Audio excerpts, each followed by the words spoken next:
कभी आपने गौर किया है कि हर ऑफिस, हर संगठन और हर समाज में एक ऐसा व्यक्ति जरूर होता है जिसका विरोध नहीं होता। सभी उसे आदर करते हैं और वो बिना शोर मचाए सारा काम निकलवा लेता है। हालांकि वह न सबसे ज्यादा अमीर होता है और न सबसे ज्यादा ताकतवर, फिर भी लोग उसके विरोध में बोलने से कतराते हैं। उसे बोलते हैं नो ऑपोजिशन मैन या एक निर्विरोध व्यक्ति। अब सवाल है, हर जगह ऐसे व्यक्ति कैसे मिल जाते हैं और क्या हर कोई नो ऑपोजिशन मैन बन सकता है? तो उसका आंसर है बिल्कुल हाँ, क्योंकि यह एक टैलेंट नहीं है बल्कि एक स्किल है। इस स्किल को यदि आप डेवलप करते हैं तो आप भी नो ऑपोजिशन मैन बन सकते हैं, आदर पा सकते हैं। सबसे पहला स्किल, सॉल्यूशन माइंडेड बनिए, प्रॉब्लम माइंडेड में नहीं। हर संगठन में दो तरह के लोग होते हैं, जो एक टक्कर मोल लेते हैं और दूसरा टकराव को खत्म करते हैं। ये ऑर्गेनाइजेशन में एक ऑक्सीजन की तरह होते हैं, जो अव्यवस्था को खत्म करते हैं और टीम को स्मूथ चलने में सदुपयोगी होते हैं, सहायक होते हैं। जहां कोई प्रॉब्लम लेके आता है, ये सॉल्यूशन लेके आते हैं। वो सबकी बात सुनते हैं और कभी किसी को नीचा नहीं दिखाते, सबकी आदर करते हैं, व्यवहार प्रिय होते हैं। बॉस लाइक करता है क्योंकि वो अव्यवस्था खत्म करता है।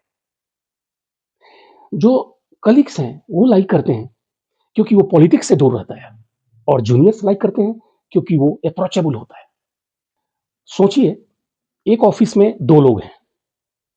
एक बोलता है ये मेरी गलती नहीं है या ये मेरा काम नहीं है, वहीं दूसरा बोलता है चलो मैं देख लेता हूं। पहला व्यक्ति भले ही नॉलेज में, ज्ञान में बड़ा हो, लेकिन रेस्पेक्ट सदा दूसरे को ही मिलती है, क्योंकि वो ईगो नहीं, ईज देता है। और लोग इसीलिए विरोध नहीं करते क्योंकि वो जानते हैं जो ये मेरे प्रगति में सहायक है। सबको वो आदर के भाव से देखता है, वो इंसान देखता है, पद नहीं। चाहे चपरासी हो या चेयरमैन, सबके साथ व्यवहार के साथ मिलता है, व्यवहारिकता होकर मिलता है। इसीलिए लोग उसे आदर करते हैं, उसकी बात मानते हैं। सच उसे मालूम होता है, लेकिन वो सच साबित करने नहीं निकलता। अगली क्वालिटी, स्थिरता। उनकी भाषा शांत होती है, वो गुस्से में भी शांत और प्रशंसा में विनम्र दिखते हैं, जिससे लोग उन्हें भरोसे लायक समझते हैं। उनकी आवाज ऊंची नहीं होती, लेकिन गहरी होती है। वो हर की बात सुनते हैं और प्रेज करते हैं, उनको अहमियत देते हैं, जिससे इनका वर्चस्व अपने ग्रुप में एक शांत प्रिय और विवेकशील प्राणी की तरह माना जाता है। लेकिन वो सबको खुश करने के चक्कर में नहीं रहते, वो नीति और नियम के हिसाब से चलते हैं और अपनी बात शांत और आत्मविश्वास से रखें। याद रखिए, जो खुद से लड़ चुका होता है उसे दुनिया से लड़ने की जरूरत नहीं पड़ती। तीसरी क्वालिटी, सुनना सीखिए। नो अपोजिशन मैन हर बात पे प्रतिक्रिया नहीं देता है, वो सुनना जानता है, क्योंकि जो सुनता है वही समझता है और जो समझता है वही नेतृत्व करता है।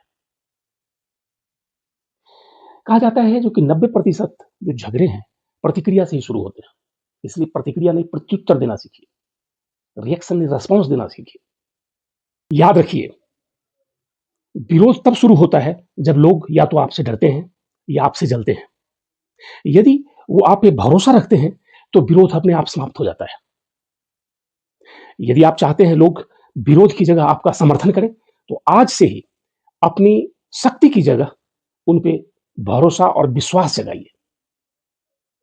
आपका कंसिस्टेंट वर्क, काम बिहेवियर और लोगों को सम्मान देने की क्षमता आपको हर जगह उस रेयर इंसान की कैटेगरी में बना देगा, जिसे बोलते हैं नो ऑपोजिशन मैन, यानी निर्विरोध व्यक्ति।